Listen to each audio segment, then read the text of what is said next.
আসসালামু আলাইকুম। Nature and health চ্যানেলের নতুন একটা ভিডিওতে আপনাকে স্বাগতম। যে কোনো খাবারকে দীর্ঘক্ষণ সংরক্ষণ করার জন্য আমরা ফ্রিজ ব্যবহার করি। আমাদের অনেকেরই ধারণা ফ্রিজ মানেই নিরাপদ, কিন্তু সত্যটা ঠিক তার উল্টো। এমন কিছু খাবার আছে যেগুলো ফ্রিজে রাখলে তাদের গুণাগুণ নষ্ট হয়ে যায়, এমনকি শরীরে বিষক্রিয়াও তৈরি হতে পারে। তাই আজকের এই ভিডিওতে আপনাদেরকে বলবো কোন কোন খাবার ফ্রিজে রাখলে খাবারগুলো গুণাগুণ নষ্ট হয়ে যায় এবং শরীরের ক্ষতি হয় সেই সম্পর্কে, আর কিভাবে আমরা সেই ভুলগুলো থেকে নিজেকে ও পরিবারকে রক্ষা করব এই বিষয়গুলো। তাই আর দেরি না করে চলো ভিডিওটা শুরু করা যাক। নাম্বার 1, আলু। অনেকেই আছেন যারা অর্ধেক কাটা অবস্থায় অথবা সম্পূর্ণ অবস্থায় আলু ফ্রিজে রাখেন যেন নষ্ট না হয়। কিন্তু ফ্রিজের ঠান্ডায় আলুর স্টার্চ গ্লুকোজে রূপান্তরিত হয়, ফলে যখন সেই আলু রান্না করা হয় তখন তাতে অ্যাক্রিলামাইড নামের এক ধরনের ক্ষতিকর রাসায়নিক তৈরি হতে পারে, যা শরীরে ক্যান্সারের ঝুঁকি বাড়ায়। তাই আলু ফ্রিজে না রেখে ঠান্ডা ও শুকনো জায়গায় রাখো। নাম্বার 2, পেঁয়াজ। পেঁয়াজ ফ্রিজে রাখলে এর মধ্যে থাকা আর্দ্রতা জমে পানি হয়ে যায়, আর সেই পানি থেকে ব্যাকটেরিয়া জন্মাতে পারে। ফলে রান্নায় ব্যবহার করার সময় সেই ব্যাকটেরিয়া খাবারে চলে আসে, আর এতে পেটের সমস্যা বা খাদ্য বিক্রিয়াও হতে পারে। তাই পেঁয়াজ বায়ু চলাচল হয় এমন ঠান্ডা জায়গায় রাখো। নাম্বার 3, রসুন।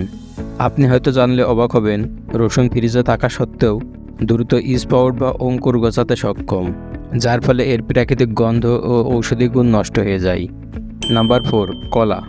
কলা হলো অধিক পুষ্টি সমৃদ্ধ খাবার, যেটা আমাদের শরীরের জন্য খুবই উপকারী।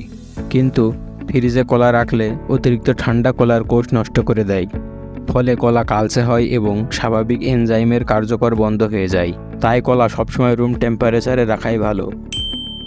অনেকেই ভাবেন মধু ফ্রিজে রাখলে ভালো থাকে, কিন্তু আসলে তাতে মধু জমে যায় ও প্রাকৃতিক এনজাইম নষ্ট হয়ে যায়। মধু স্বাভাবিক তাপমাত্রায় এবং কাঁচের বোতলে সংরক্ষণ করলে ভালো থাকে। নাম্বার 6, ব্রেড বা রুটি। ব্রেড বা রুটি ফ্রিজে রাখলে আর্দ্রতার কারণে ছত্রাক জন্মাতে পারে, যা সাধারণত চোখে দেখা যায় না, কিন্তু খেলে শরীরে টক্সিন জমে। সর্বশেষ নাম্বার 7, টমেটো। টমেটোতে এমন কিছু এনজাইম থাকে যেগুলো প্রাকৃতিক ঘ্রাণ ও স্বাদের জন্য কার্যকরী, কিন্তু ফ্রিজের তাপমাত্রা এই এনজাইমগুলো নষ্ট করে দেয়, যার ফলে সময়ের সাথে সাথে টমেটোর রং ফ্যাকাশে হয় এবং প্রাকৃতিক ঘ্রাণ নষ্ট হয়ে যায়। এছাড়াও টমেটো দীর্ঘক্ষণ ফ্রিজে রাখার পর যখন সেটা বাইরে বের করা হয় তখন বরফ গলে গিয়ে কোষের গঠন নরম হয়ে যায়।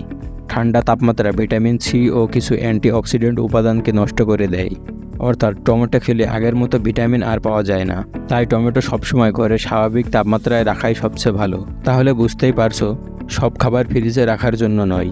ফ্রিজ খাবার সংরক্ষণ করে ঠিকই, কিন্তু কিছু কিছু খাবারের পুষ্টিগুণ ও স্বাদ নষ্ট করে দেয়। তাই পরবর্তীতে ফ্রিজে খাবার রাখার আগে একবার ভেবে দেখো সেটি আসলে রাখার মতো কি না। তো বন্ধুরা, আজকের ভিডিওটা এই পর্যন্তই। ভিডিওটা যদি তোমার একটুও কাজে আসে তবে ভিডিওতে লাইক এবং চ্যানেলটিকে সাবস্ক্রাইব করে দিও এবং অন্যদের কাছে শেয়ার করো। দেখা হচ্ছে নেচার অ্যান্ড হেলথের নতুন কোনো ভিডিওতে।